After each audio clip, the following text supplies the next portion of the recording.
MPSCची तयारी करताय, मग पंचायत राज हा विषय किती महत्त्वाचा आहे हे तुम्हाला माहीतच असेल. पण त्यातल्या समित्या, त्यांची वर्ष आणि शिफारशी हे सगळं लक्षात ठेवणं थोडं कठीण जातं, नाही का? काळजी करू नका. आज आपण ह्या सगळ्या समित्यांचा प्रवास इतक्या सोप्या पद्धतीने समजून घेणार आहोत की परीक्षेमधला एकही प्रश्न तुमचा चुकणार नाही. पण आधी एक प्रश्न, MPSCसाठी पंचायत राज इतकं महत्त्वाचं का आहे? का आयोग यावर एवढे प्रश्न विचारतो? कारण अगदी साधं आहे. उद्या जेव्हा तुम्ही अधिकारी व्हाल तेव्हा तुम्हाला याच स्थानिक स्वराज्य संस्थांसोबत काम करायचं आहे. गावाचं प्रशासन कसं चालतं, त्याचा पाया कसा आहे हे समजल्याशिवाय तुम्ही एक चांगले अधिकारी बनूच शकत नाही. म्हणूनच आयोग या विषयाला इतकं महत्त्व देतो. चला तर मग आज आपण काय काय बघणार आहोत. आपण सुरुवात करणार आहोत विकेंद्रीकरणाची गरज का पडली यापासून. मग आपण महत्त्वाच्या समित्यांचा अभ्यास करत थेट 73व्या घटनादुरुस्तीपर्यंतचा संपूर्ण प्रवास कसा झाला हे टप्प्याटप्प्याने पाहणार आहोत. ओके, तर सगळ्यात आधी हा प्रश्न पडतो की या सगळ्या समित्या स्थापन करण्याची गरजच का पडली? म्हणजे स्वातंत्र्यानंतर असं काय झालं की सरकारला वाटलं की सत्तेचं विकेंद्रीकरण केलं पाहिजे? तर याची सुरुवात झाली 1952च्या समुदाय विकास कार्यक्रमातून. बघा, हा कार्यक्रम खूप चांगल्या हेतूने सुरू झाला होता, पण तो लोकांपर्यंत पोहोचलाच नाही. का? कारण निर्णय दिल्लीत घेतले जात होते आणि गावातल्या लोकांना त्यात काहीच स्थान नव्हतं. आणि हीच जी गॅप होती ना, ती भरून काढण्यासाठी विकेंद्रीकरणाची कल्पना पुढे आली. आणि याच गरजेतून पंचायत राजच्या इतिहासातली पहिली आणि सगळ्यात महत्त्वाची समिती जन्माला आली, बलवंतराय मेहता समिती. तर 1957 मध्ये या समितीला एकच मिशन दिलं होतं. समुदाय विकास कार्यक्रमात काय चुकलं ते तपासा आणि लोकशाही विकेंद्रीकरणासाठी एक पक्का आराखडा तयार करा. त्यांच्या शिफारशींनीच खरं तर आजच्या पंचायत राजचा पाया रचला आहे. आणि ही होती त्यांची सगळ्यात क्रांतिकारी शिफारस, त्रिस्तरीय प्रणाली. म्हणजे गाव पातळीवर ग्रामपंचायत, तालुका किंवा गट पातळीवर पंचायत समिती आणि जिल्हा पातळीवर जिल्हा परिषद. हीच रचना आजही आपल्या महाराष्ट्राच्या प्रशासनाचा कणा आहे. पण थांबा, ही जी त्रिस्तरीय रचना होती ती एकदम परफेक्ट होती का? अजिबात नाही. पुढची जवळपास 20 वर्ष या रचनेवर बरीच चर्चा झाली आणि त्यात सुधारणा करण्यासाठी वेगवेगळे विचार मांडले गेले. झालं असं की 1977 पर्यंत अनेक राज्यांमध्ये पंचायत राज व्यवस्था फक्त नावापुरतीच उरली होती. निधी नाही, राजकीय इच्छाशक्ती नाही, सगळं कसं मरगळलेलं होतं. मग ह्या मरगळलेल्या व्यवस्थेला पुन्हा उभं करण्यासाठी अशोक मेहता समिती नेमण्यात आली.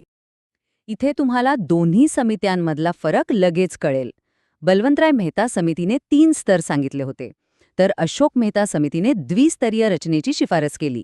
जिल्हा स्तरावर जिल्हा परिषद आणि अनेक गावांचा गट मिळून मंडल पंचायत.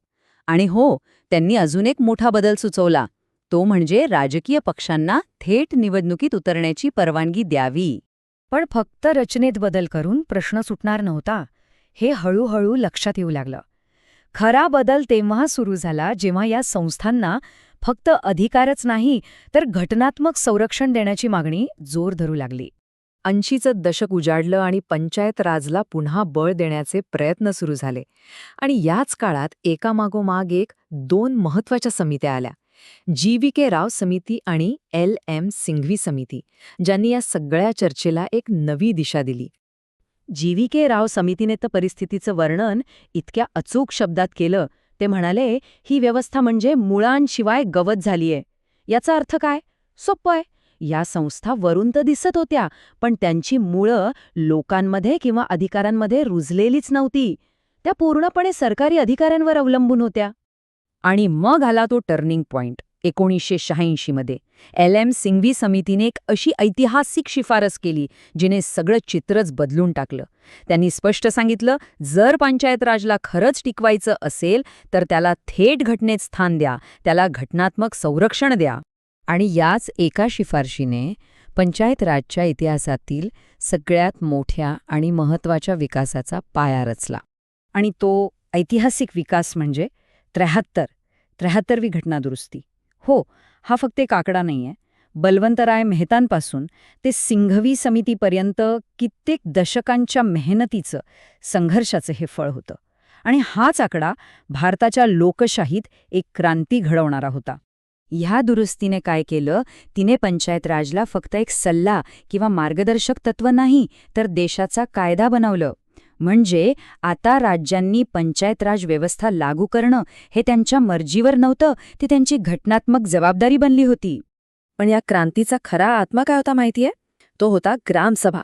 म्हणजे गावातील प्रत्येक मतदार आता एकत्र येऊन थेट विकासाच्या कामात सहभागी होऊ शकत होता. खऱ्या अर्थाने लोकशाही आता गावागावात पोचली होती. या दुरुस्तीने फक्त दर्जाच दिला नाही, तर एक पूर्ण सिस्टम तयार केली. जसं की दर 5 वर्षांनी नियमित निवडणुका झाल्याच पाहिजेत, महिला आणि दुर्बळ घटकांसाठी आरक्षण दिलं गेलं आणि आर्थिक स्वायत्ततेसाठी राज्य वित्त आयोगाची सुद्धा तरतूद केली. बरं, अधिकार तर दिले, पण कोणते अधिकार, काय काम करायचं, यासाठी संविधानात एक नवीन परिशिष्ट म्हणजे 11वी अनुसूची जोडली गेली. आणि त्यात तब्बल 29 विषयांची एक मोठी यादी होती, जी थेट पंचायतींच्या ताब्यात आली. आणि ह्या 29 विषयांमध्ये काय होतं तर शेती, पिण्याचं पाणी, गावातली घरं, आरोग्य, शिक्षण, रस्ते, म्हणजे गावातल्या विकासासाठी जे जे काही लागतं ते सगळं यात होतं. याचा सरळ अर्थ होता की गावाचे निर्णय आता गावातच होणार होते. आता इतकी सगळी माहिती, इतक्या समित्या, इतकी वर्ष लक्षात कशी ठेवायची? टेन्शन घेऊ नका. परीक्षेसाठी जे सगळ्यात महत्त्वाचं आहे ना, ते आपण या एका तक्त्यामध्ये एकदम सोप्या पद्धतीने मांडलं आहे. हा तक्ता बघा, सगळा प्रवास तुमच्या डोळ्यासमोर उभा राहील.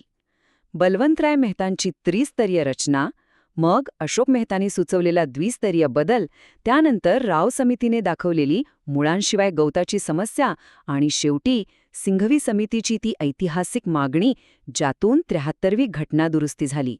हा क्रम आणि त्यांच्या मुख्य शिफारशी परीक्षेसाठी अत्यंत महत्त्वाच्या आहेत, हे लक्षात ठेवाच. तर मग जाता जाता एक विचार करूया. जेव्हा आपण तळागाळातल्या लोकांना, स्थानिक प्रशासनाला अधिकार देतो, तेव्हा देशाची लोकशाही खऱ्या अर्थाने कशी मजबूत होते? हा फक्त MPSC परीक्षेचा अभ्यास नाही, लक्षात ठेवा.